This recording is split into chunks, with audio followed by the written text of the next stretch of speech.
viewers, welcome to This Week in History, right here on Flip TV. This is a program that embraces historical adventure, achievement, as well as happenings. I am Patricia Bassi.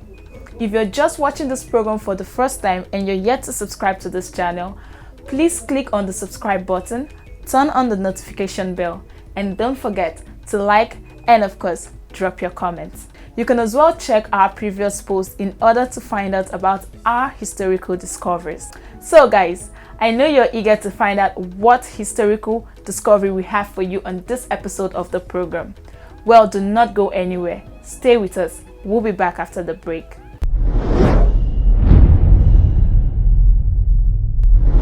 February 1, 1919, the first Miss America was crowned in New York City. Her full name was Edith Norman Hyde Robbins McCartney, born to a well-to-do family in Boston, Massachusetts. Hyde was chosen as Miss America at the Chu Ching Cho Ball at the Hotel des Artistes in New York on the evening of February 1, 1919, the year before the start of the better-known Miss America pageant centered in Atlantic City, New Jersey. The beauty contest was a costume ball with emphasis on Oriental costumes, and Hyde's harem outfit, which was heavily jeweled and embroidered, would later be restored and insured for $80,000. After she won the competition, she had offers from Hollywood, but she declined all of them.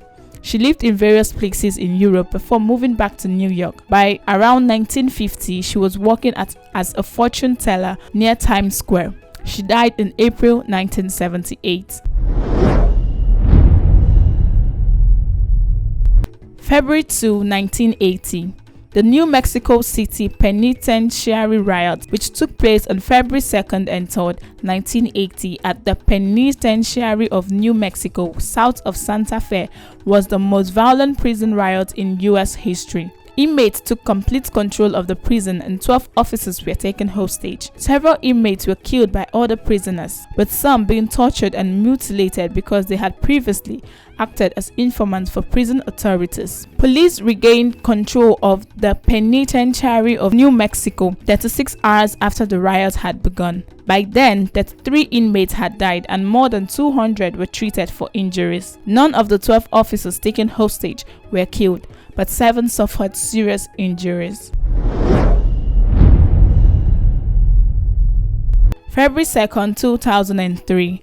In Nigeria, a powerful explosion destroyed a bank and dozens of apartments above it on Lagos Island, and relief workers reported at least 46 killed and many more trapped. February 3rd, 1918. The $4.25 million 12,000-foot Twin Peaks Tunnel for the San Francisco Muni Railway opened with Mayor James Ruff at the helm of the first streetcar to go through the West Portal. Access to the west of the mountain produced the first residential parks, including West Portal Park, St. Francis Wood, Barbour Terrace, and Forest Hill.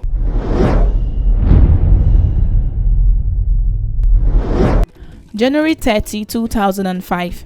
UN Secretary-General Kofi Annan, at a summit of the 5th three-member African Union in Abuja, Nigeria, urged Pan-African cooperation to resolve conflicts. His speech at the summit reads in part, "Good afternoon, ladies and gentlemen. I am very glad that I came to Abuja for this important summit. I have had very good meetings with President Obasanjo and other leaders, and also with Chairman Konari. In these meetings, as in my speech this morning, I expressed the hope that all African heads of state or government will come to New York in September for the summit meeting, at which crucial decisions must be taken on the key challenges facing our world and on renewing the United Nations itself. Already, a lively debate is taking place on the report of the high-level panel on threats, challenges, and change, and on the report of the Millennium Project. In this debate, African voices must be heard loud and clear. In particular, we must find ways to strengthen collaboration between the United Nations and the African Union so that we can do better at resolving conflicts and achieving the Millennium Development Goals. That has been a central focus in my discussions here. which have covered a lot of ground, including the conflict in Sudan, Cote d'Ivoire, the Democratic Republic of the Congo, Somalia, Sierra Leone, and Liberia, as well as the struggle against HIV and AIDS, malaria, and tuberculosis.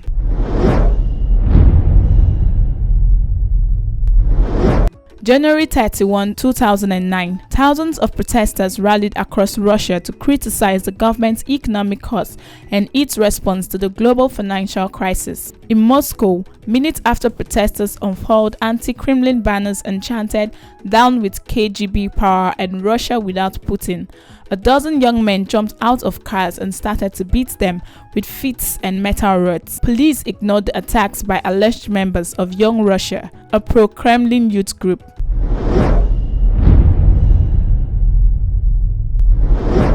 Up next is about the man that survived lightning strike. Roy Cleveland Sullivan, born February 7, 1912 in Greene County, Virginia, was a United States park ranger in Shenandoah National Park in Virginia. According to findings, between 1942 and 1977, he was hit by lightning on 7 occasions and survived all of them. For this reason, he gained the nicknames Human Lightning Conductor and Human Lightning Rod. Sullivan is recognized by Guinness World Records as the person struck by lightning more recorded times than any other human being. He was avoided by people later in life because of their fear of being hit by lightning, and this saddened him. Sullivan's first documented lightning strike was in April 1942.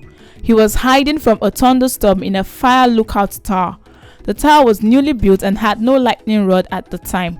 It was hit 7 or 8 times. Inside the tower, fire was jumping all over the palace. Sullivan ran out and just a few feet away received what he considered to be his worst lightning strike. It burned a half-inch strip all along his right leg, hit his toe, and left a hole in his shoe.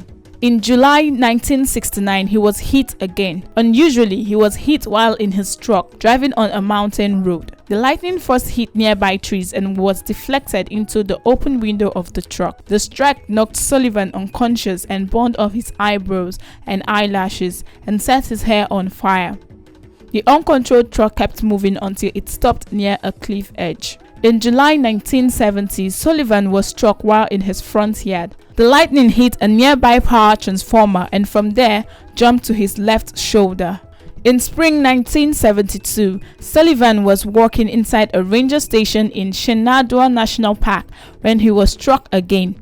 It set his hair on fire. He tried to smother the flames with his jacket. He then rushed to the restroom but could not fit under the water tap and so used a wet towel instead. On August 7, 1973, while he was out on patrol in the park, Sullivan saw a storm cloud forming and drove away quickly.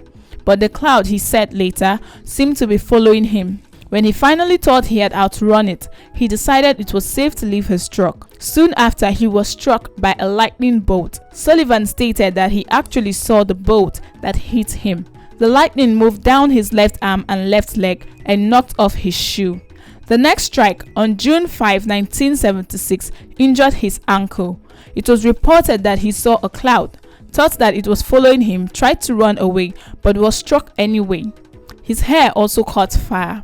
June 25, 1977, on Saturday morning, Sullivan was struck while fishing in a freshwater pool. The lightning hit the top of his head, set his hair on fire, traveled down and burnt his chest and stomach.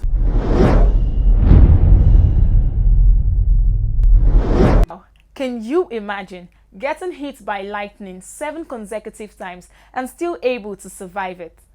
Well guys, this is where we draw the curtain on the program This Week in History, right here on Flip TV. Till I come your way again next time, please stay safe and be good.